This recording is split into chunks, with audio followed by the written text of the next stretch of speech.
All right. Hello, everybody. So today we're going to talk about patterns and inductive reasoning 2.1. All right, the beginning of chapter 2. So we're going to try to get through this because a lot of it is just examples. All right. The one thing you want to be able to do is start recognizing patterns. All right. You're then going to use it to find future members of the pattern. All right. The one thing we've got to talk about mathematically is repeating patterns when the same thing happens. So what we're going to do is we're going to divide the desired term by the number of terms it takes for it to repeat, and then find the remainder. The desired term is the same as the term in the remainder. The next thing we're going to talk about is counterexamples. A counterexample is a specific example that shows a conjecture is false. Please keep in mind that you only need one. All right? It's a specific example that says something is false. For example, all right, a statement could be made, if you don't come to school, it must be Saturday or Sunday. Well, during fall break, we don't come to school any day of the week. So all we're looking is for one example that says it's false. All right, now if we look at some examples, all right, 2, 3, 5, 7, 11, 13, we might first start by looking at it mathematically. It's a trial and error process. So 2, 3, 5, it goes up 1, then 2, then 2, then 4, then 2 again. Then well, you got to start thinking about what types of numbers are there. 2, 3, 5, 7, 11, and 13. What do they all have in common? Well, they're all not odd. Okay, but they are all prime. And what that means is the only numbers that go into it are 1 in itself. All right? So 15, the next odd number, is not prime because 3 and 5 go into it. So the next two numbers would be 17 and 19. When working with fractions, it may make sense to write all your numbers in fractions. So number 2 starts with a 1. All right? So you may want to write it as 1 over 1. All right, and then you see it's 1/4, 1/16, 1/64. So you get the idea that each time the numerator is 1, the denominator gets multiplied by 4. It's the same thing as finding 1/4 of the previous number. So 1/4 of 1 over 64 would be 1 over 256. 1/4 of that would be 1 over 1024. Number 3, 3, 5, 7, 9, written as Roman numerals. They're going up 2 each time. So the next one would be 11, as in Super Bowl 11, Oakland Raiders champions. And the next one would be, now that they're in Las Vegas, the next one would be Super Bowl 13, the newest reality star, Terry Bradshaw, and the Pittsburgh Steelers won Super Bowl 13. Now the next one, some of these can go multiple ways, and just make sure you can justify why. So I'm looking at it as 1 box, then 2 boxes, then 3 boxes, then 4. So the number of boxes is increasing by 1. The first time it went across, so I would go there. All right, and then the next time it went up, so I could go there. So that would certainly be one possible justification. Now, the one mathematical thing, use the sequence and inductive reasoning to make a conjecture. Number 5 says, what is the 17th figure in the sequence? So I'm looking at it, I'm going up, right, down, left, the next one would go up. So it takes 4 for it to repeat. So I take the term they asked for, which is 17th, and I divide by the times it takes to repeat. Now, here's the tricky part. You need the remainder. So a calculator doesn't always give you the remainder. So you got to do 17 divided by 4, which is 4, with a remainder of 1. That tells you that the first one, the 17th one, is the same as the first one. Since the first one is the circle with the arrow going up, or 12 o'clock, that is that one as well. Same thing with number 6. 4th quadrant, then 1st, then 2nd. So it's rotating 90 degrees. So the next one would go there, and then it would repeat itself. So once again, it takes 4 for it to repeat. All right, so the figure they asked for is the 11th. 11 divided by 4 is 2 with a remainder of 3. That means the 11th is the same as the 3rd. Boom. Now, another part of trial and error is making a conjecture. Number 7 says, make a conjecture for the sum of the first 100 even numbers. To start, find the first few terms of the sequence and look for a pattern. All right, so the first even number would be 2, 1 times 2. Second pair of the first 2 would be 2 plus 4, which is 6, which is 2 times 3. And you'll see as you go along, adding 6, we get, adding 6, we get 12. 3 times 4, adding 8 gives us 20. 4 times 5. 1, 2, 3, 4. 2, 3, 4, 5. This seems to be the same as the number of numbers, so that would be n. All right. This seems to be that number plus 1, so that would be n plus 1. So that basically is the conjecture. N times n plus 1. Well, n is the number of numbers, so if we're looking for the first 100, n would be 100. N plus 1 would be 101, and we do 100 times 101, which is big. 100 times 101 gives me 10,100.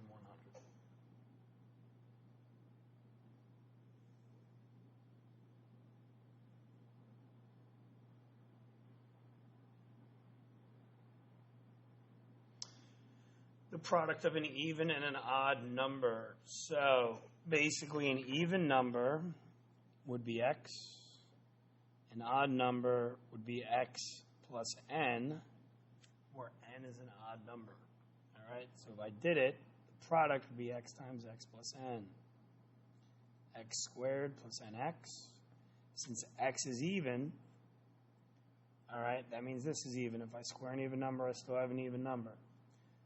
That's an odd times an even, all right, which makes it an even number. So therefore, we can say the product of an even and odd number is always even. All right.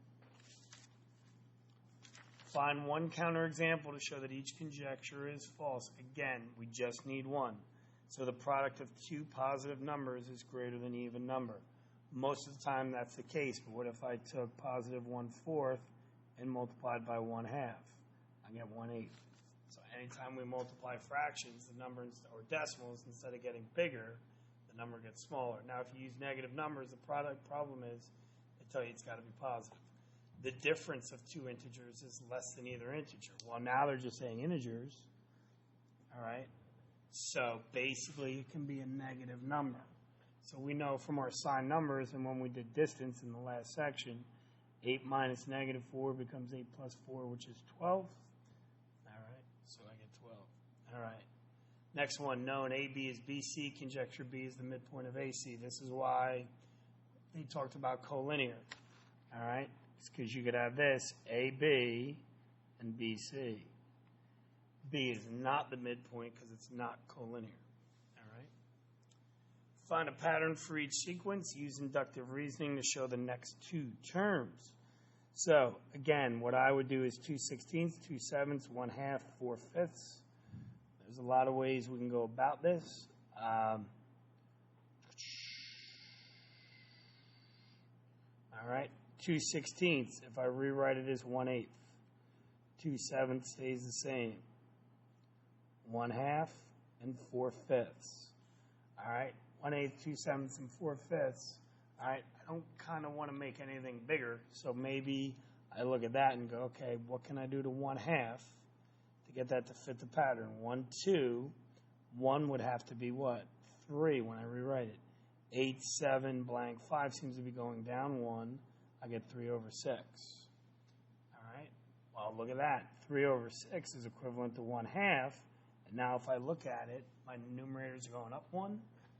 All right, and my denominators are going down 1. So basically, the next one would be 5, and then 4, and then 6/3, which you would be responsible for going with 2. All right, -13, 8, -5, 3, -2. This is a famous sequence known as a Fibonacci sequence, when a term is the sum of the previous two terms. So -13 plus 8 gives me the -5. 8 plus -5 gives me the 3. -5 plus 3 gives me the -2. So all I'm going to do is add. -2 plus 3 would be 1. 1 plus -2 would be -1.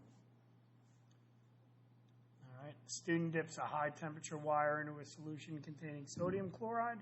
He passes the wire through a flame and observes that doing so produces an orange-yellow flame. The student does this with additional salt solutions and finds they all produce an orange-yellow flame. Make a conjecture based on his followings. Basically, if he continues doing this with sodium, you know it is salt, enjoy it on your McDonald's fries, he passes the wire through a flame and observes that doing so produces an orange-yellow flame. They continue to do that, and they always produce an orange-yellow flame. So basically, adding salt, all right, produces an orange-yellow flame. And that's the conclusion you would come up with. Number 15, 139, 27, 81. In case you didn't do this, this is an exponential one. Instead of adding the same number, which would be linear, we're multiplying by the same number. In this case, we're multiplying by 3. So 81 times 3 would be 243. 243 times 3 would be 729. And this is another example of a Fibonacci one, but instead of adding, we're multiplying. 12 times 0.5 is 6. 6 times 0.5 is 3. 6 times 3 is 18. Again, with a Fibonacci, they would have to give you 2 so that you could do the next one. So 3 times 18 would be 54. And 54 times 18 would be 972. Draw the next figure in each sequence. So 1, 2, 4, 8. The next one would have 16 in it. So chances are, all right, so right now I got 8. If I draw on those, I got 16. So that's another exponential one. All right, and sometimes shapes are doing multiple things at the same time. The circle stays constant, so the next one's a circle. The number of inner circles, what we call concentric circles, seems to be going up 1 each time. That has 1, that has 2, that has 3. So on the inside, it would have 4, hard to draw. At the same time, the dot on the outside is moving. Lower right, upper left. That means it's in the lower left. And then we would repeat that. We're going to need a bigger circle. 2, 3, 4. And then that one would be there. All right, so basically this is just kind of a trial and error section. For those of you not in class Monday, we'll go through this in class Tuesday. All right, so it's not a big deal. And then you'll get an assignment that corresponds to it, which will be due the day after you take the quiz at home. So that means, and once we're done with that, we're going to try to get through 2.2 through 2.4. Put notes, get through notes while you're in class, and then you can work on the assignments while you're at home. Be good. Have a great weekend, or actually the weekend's over now and it's Monday. Have a good one, and we'll see each other soon. Bye.